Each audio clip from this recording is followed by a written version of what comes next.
From Kansas State University, this is Agriculture Today. Eric Atkinson with you. Here's what's ahead. K-State's Glynn Tonsor on the cattle markets. Glynn will discuss yet another sharp upturn in cash-fed cattle prices last week. And he'll talk about what the latest concern over another COVID variant might mean for the beef demand outlook.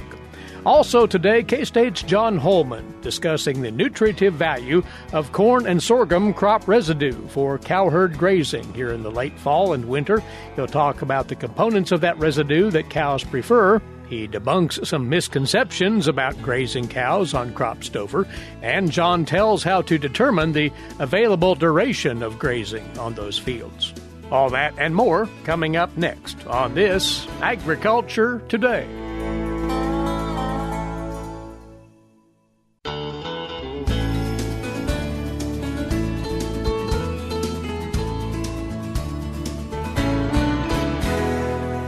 Good to have you along once again for Agriculture Today on this, the K-State Radio Network. And to get us going here, a look at the cattle markets and another fine finish to the trading week. We'll get into that and much more with Glynn Tonsor, livestock economist, K-State Research and Extension. Glynn, let's talk about that trade, and this is another week of several now in a row where we've seen a nice pop in fed prices, and with sort of a cherry on top on the limited trade on Friday. Yeah, agreed. And a couple of caveats before we break it apart is, of course, we're on the back end of Thanksgiving week, so that always, a little bit of pause on our numbers because it was a intentionally disrupted week, a holiday week. And then there's some other news that make me just take some pause. But before we get into that and Dr. Bear speaks, we certainly had a continuation of the past few weeks. So to put a bow on it, exactly like you said, is the cash market is supportive of the cattle complex, while we've had some pullback in the cutout.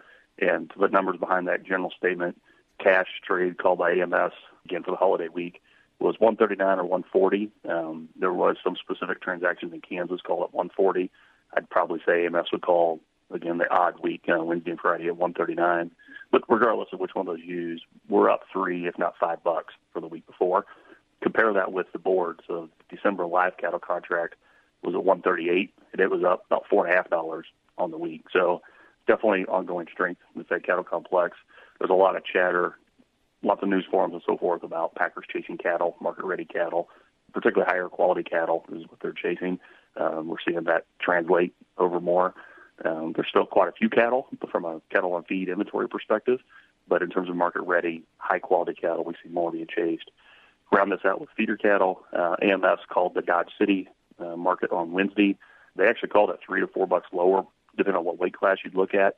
Two lots I wrote down were 59 head weighing 579 at 168, 108 head weighing 670, weighing 157. I'm not going to overreact to the pullback there on feeders. Again, it's a holiday short week. Volume it was okay, but I think it disrupts the week a little bit. You don't know if all the buyers are going to be there and so forth. When we look at the January feeder cattle contract, it was at 167. It was actually up, $5, almost $6 on the shortened week. So there's that disparity between the board and cash. Part of the reason I'm pausing on interpreting the cash market. When you have the market trade the day before Thanksgiving, I'm not going to overreact to it. The general cash commentary for feeder and fed cattle remains pretty strong. One always wonders, having mentioned the holiday, how well the boxed beef trade will do during that stretch. And actually, it managed to hold relatively steady, you say? Yeah, more or less flat. So choice on Friday was $280, and that's about $2 higher than it was the Friday before Thanksgiving. And then select came in at $263, which would be off about $1 from the prior week. So again, put a bow on that, about flat. But more generally, if you took a multi-week or kind of the month of November look at it, we've had some pullback on boxed beef prices and some rally in fed cattle in particular, and actually feeder cattle have held up better over these weeks than some of us might have expected, given commentary about drought pressure and the like. So that is good. The month of November shaped up better than some might have thought.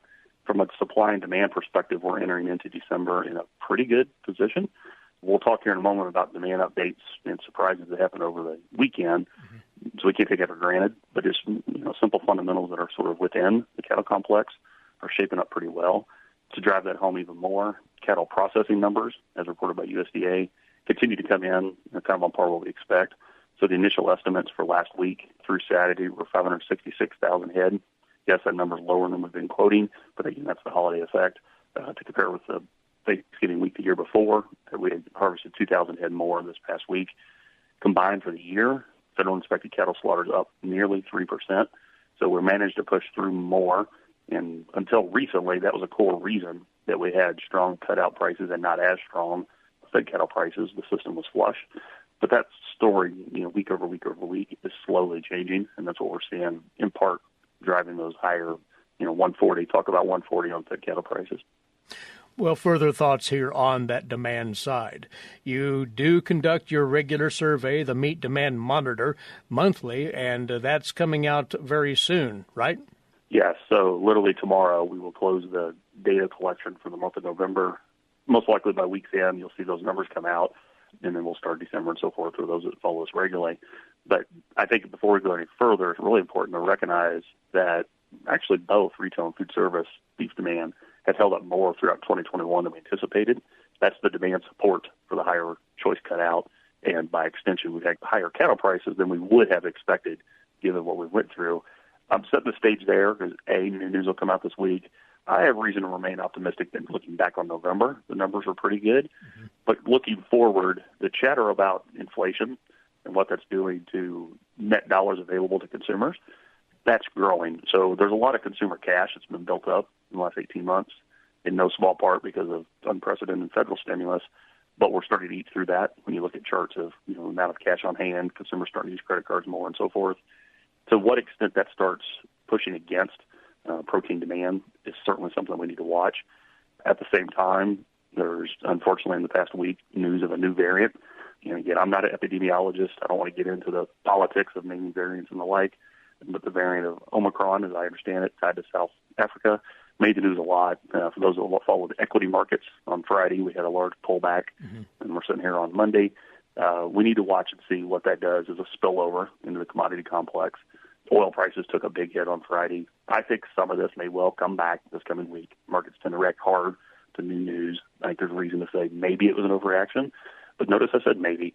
We're probably not going to be done with these comments about new variants and uncertainty on international trade and uncertainty on global growth and uncertainty on global protein demand. That's probably going to continue. And I think as the month of December proceeds, we're going to have that as a backdrop coupled with our domestic inflation discussion that just give me some pause. We're entering it from a good demand perspective, but there's a growing list of reasons to have some pause on our expectations of beef demand. Just a quick note on that breaking news over the weekend about the new COVID variant in South Africa. And as you say, several markets, particularly in the energy markets, did fall sharply on Friday. But market sensitivity to that kind of news is nothing new, Glynn. We do see opportunities for recovery, as you're suggesting, fairly rapidly once the smoke clears on that initial nugget of information. 100%, and you get what you're paying for if you're listening right here. My best guess is the market Friday did sort of overreact. I often describe the markets as a pendulum, or the bottom of an old grandfather clock. Mm-hmm. And when we get particularly unwanted or bad news that's not we didn't see coming, markets tend to act real hard. And then in the minutes and days and sometimes weeks ahead, things tend to stabilize. The early look at the futures for the equity markets are actually up. Now, they're not up nearly enough to offset Friday's pullback, but that is a suggestion that they are indicating maybe it was overdone a little bit. I tend to think that's just generally how markets often work. This isn't the first, update on COVID, not the first announcement of restrictions. Again, nor will it probably be the last. I think slowly here in the States, most businesses and most residents are adjusting and learning to, I don't want to say accept, and I don't want to say like, don't use those terms, but just kind of recognize that COVID is with us, probably not going away per se. I don't want to get any political statements, but as it relates to market reality, is those announcements probably don't have the same punch as the very first one we had back in March of 2020. Right. And maybe last Friday was an overreaction, and we'll see that. The one I'm particularly interested in is the energy space. So what crude oil does in the days ahead probably will have the strongest impact on the commodity side. So I try to set the stage for just some uncertainty on the demand going into the rest of our holiday season. But I don't want to fear folks. We're starting from a good perspective. And I think Friday we're going to look back as probably a little bit of an overreaction. We shall see.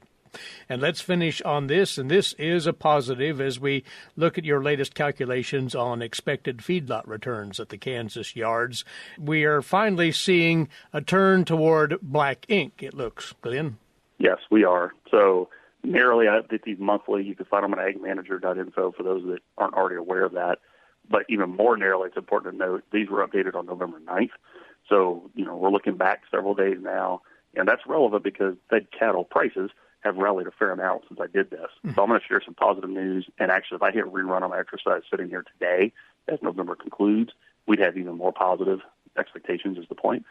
So what you'll find if you go pull that up is for the month of December, a projected closeout is positive $48, a small loss in January, and the positives all the way out through June.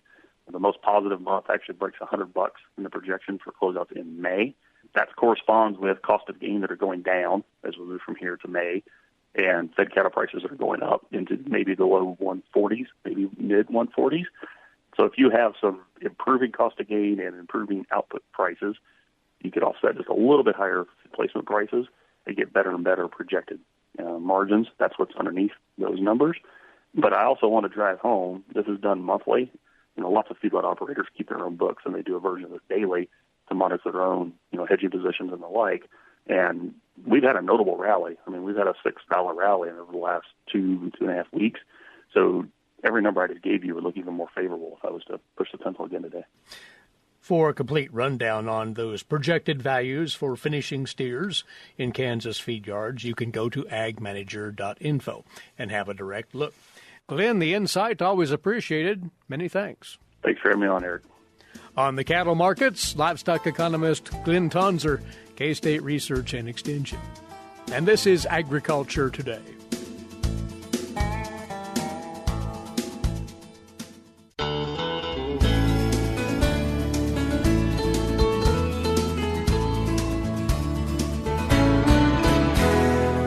We're back now on this Agriculture Today.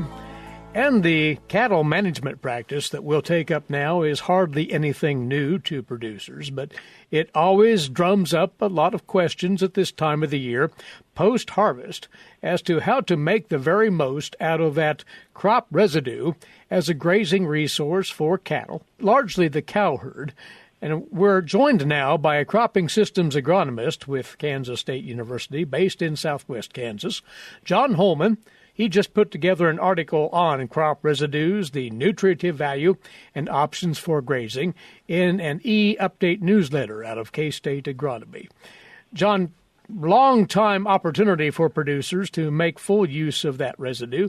Many do, but yet you still receive inquiries from producers as to how to go about that with the greatest efficiency. Hi, Eric. As always, a pleasure to be joining you today.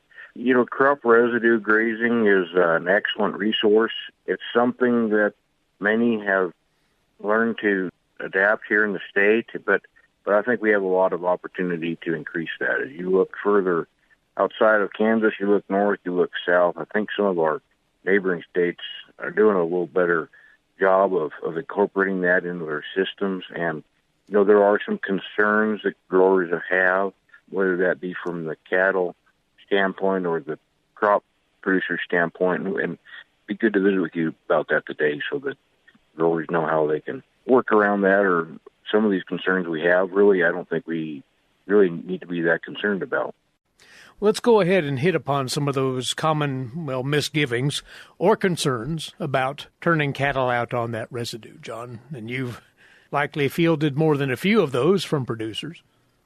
Yeah, and in the past, we were worried, maybe from a cattle producer standpoint, of having too much grain out there in the field and then that causing adverse health effects for the cattle. Right. Our the sorghum and corn we have today, between the varieties we use, the harvest equipment we have, our grain loss is not near like it was years ago. And so that risk of acidosis is much, much less. I mean, if you have a pile of grain out there in the field, an accident occurred, we need to get those piles picked up before we turn cattle out so we don't have grain loss. But, even a few years ago, we had a lot of hail damage, and, We had a lot of, even in some places in Kansas this year, we had some hail damage and quite a few ears down. And even in extreme cases, we can still manage that as long as we're careful. We can still manage around a lot of that ear drop. As far as the producer standpoint, from the crop side, there's been some concern of cattle being out there and maybe nutrient removal. But really, that's not something we should be concerned about, because the cows really don't. Most times we're using cows, and they did not remove their system. They don't remove much nitrogen from the field. And actually, if we're supplementing them with a mineral source, we can actually see an increase in phosphorus levels after cattle are done. And, we think about that crop field. What's the one thing that happens in Kansas? And that's that the wind blows. And when that wind blows, it's going to blow off the leaves off the field, and that's going to be removing nutrients that way. And if we have cattle out there to capture that resource, and we retain those nutrients through the manure. So nutrient removal is not something that we should be really concerned about with cattle grazing. Some also worry, John, about compaction problems with cattle trampling that residue as they graze, and whether that'll lead to cropping issues in the following year. Anything to that? Yeah, Eric, good point. I was going to mention that. That's probably the third biggest concern I think producers have. And we did a study for several years looking with growers in eastern Colorado, Kansas, Nebraska, looking at crop grazing, and a lot of that was done with grazing cover crop mixes. We've had studies look at cover crop residue grazing. We've had studies look at a long-term study looking at grazing triticale with cattle and no-till and no-till. What I can say, and probably across all of that, we have almost 30 site years of observation, so a pretty large data set. And with good management, I would say 95% of those, we did not see any increase in bulk density of the soil from cover crop grazing, and we actually see improvements in soil aggregate stability from being able to incorporate grazing into our systems. And so the exception to that is, and especially if we get into the springtime of the year and we have an extremely muddy conditions and those cattle are out there in the field and we leave them out there and they're up to their knees in the mud, then we can see an increase in bulk density and compaction. So what we need to do in those cases is remove cattle from the field. An ideal situation is where if you have some native pasture adjoining a field that you can move cattle to. But there's some years where we are just saturated with moisture and it stays wet for extended periods of time, and that's a time when those are the years to not put cattle out there if you can avoid it. If you do have that situation, then a shallow tillage operation with something like a sweep plow, a couple inches deep, and our research has shown to remove that compaction. What a producer is getting out of that residue in the way of nutrient for the herd, though. Data has been collected on that over the years, and there are some values that producers can lean on here, John. You're right. Yeah. So the good, the cattle are going to consume the quickest, the most is the grain, the leaves, the heads, whether we're talking corn or sorghum. And then the last thing they're going to consume is the stalks and cobs. And stalks and cobs are lower in feed value than the leaves and heads and grain. So when we talk about putting cattle out there, they're going to consume that best stuff first, the most palatable material, which is the highest quality. And then if we leave cattle out there over time, that starts to decrease. So how do we get the best value of that is, we can strip graze a field and make them keep that forage quality value higher throughout their growing season versus just letting them go out to a whole field and consume what they want. So there's two different ways of managing that. Once cattle start to have got all the most palatable and nutritious residue removed, that's about 15% residue removal at that point in time. So I would say, as a rule of thumb, not to remove any more than 50% of the residue. to maintain soil cover and quality. So you can push those cattle a little bit past that point, and if you start pushing cattle past that 15%, then we're going to need to supplement them. The type of cattle also has a big play in this, whether we're talking, dry cows, lactating cows, calves. But if you start to go past that 15%, then they're going to need some protein and energy supplementation. The other thing to be cognizant of, and that is potential nitrate or prussic acid. Mm-hmm. The nitrates are also highest in a plant, in the base of the plant, stalk of the plant. So that's also going to be the last part of that plant the cow will consume. So in that standpoint, we have some safety built in just based on palatability. You should always test, but most likely we're not going to see much of an issue with nitrates and crop residue unless we had a drought type situation. But there can be surprises, so it's advisable to test it so you know what you're working with. But cattle are going to consume lowest nitrate part of the plant to highest.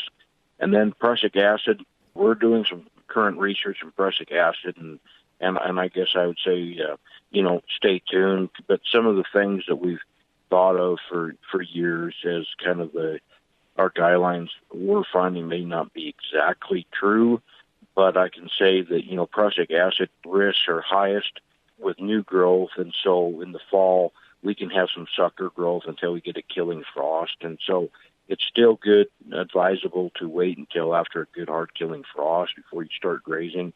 And there's more safety there if we wait a good 10 days after a killing frost. When we start thinking about animal husbandry, we should touch base on that briefly, because oftentimes the person with the cattle and the person with the crop field may be two different people.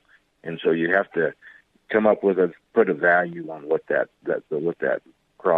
residue is worth. And UNL has a good calculator. It's called a corn residue grazing calculator, so people can search for that. And what you can do there is put in the value of the crop, the distance of having to travel get the cattle there, and who's going to be checking in on the cattle. And that's a good starting tool for two producers to get together to come up with a mutual beneficial value of how to price that residue. Excellent. Once again, that's out of the University of Nebraska-Lincoln, that calculation tool that can give you more answers on the actual economic value of that, whether you're grazing or whether you're renting out your stover for grazing. That'd be a good resource to take full advantage of. John, we need to take a quick break. Want to finish up with a couple of more points on grazing crop residues in just a second. Along with this, cropping systems agronomist John Holman of Kansas State University, here on Agriculture Today.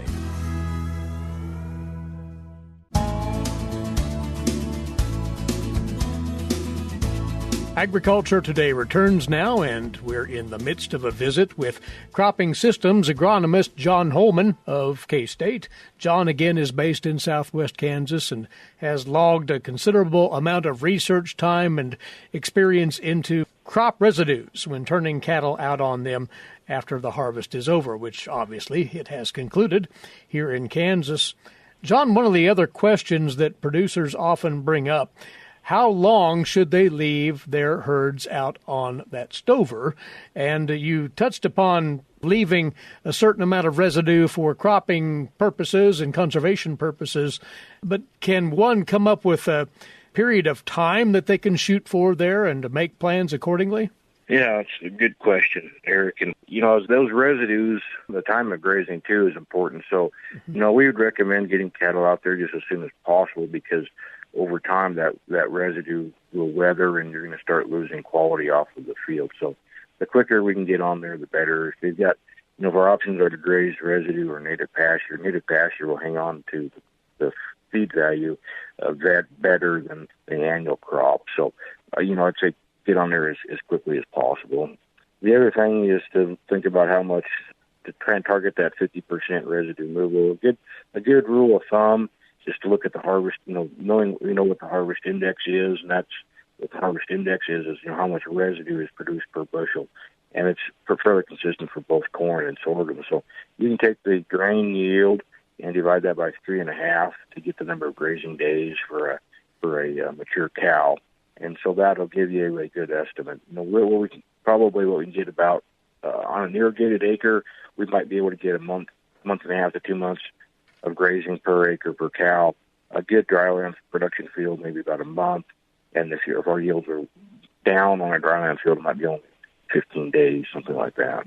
It's all contingent, of course, upon the yield that you drew from that field. So start from there and calculate accordingly.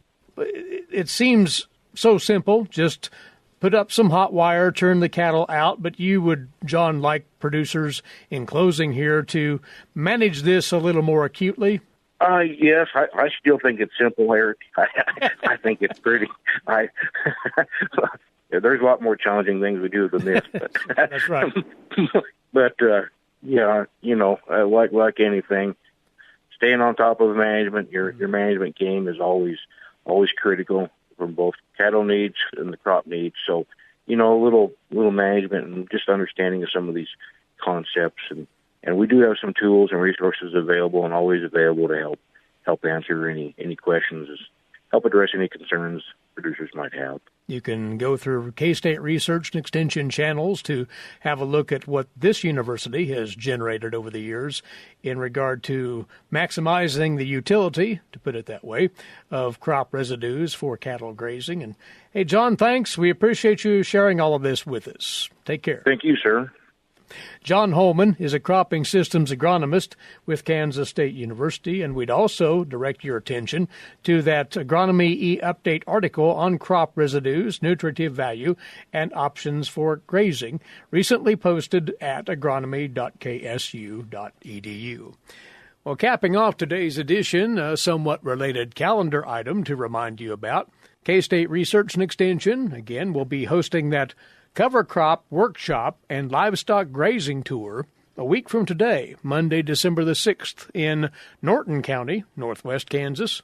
Again, this is a free event, and the aim here is to offer up advice to you producers about how you can introduce cover crops into your operations as a grazing resource for cattle and as a soil health management approach.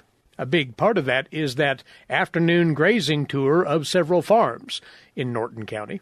The starting point will be the 4-H building in Norton, with registration at 10 o'clock, the program at 10:30, and there will be a lunch provided on site. They definitely do need a head count for this event, though, so if you intend on taking part, contact one of the Twin Creeks Extension District offices in Norton, Decatur, Sheridan, or Graham counties.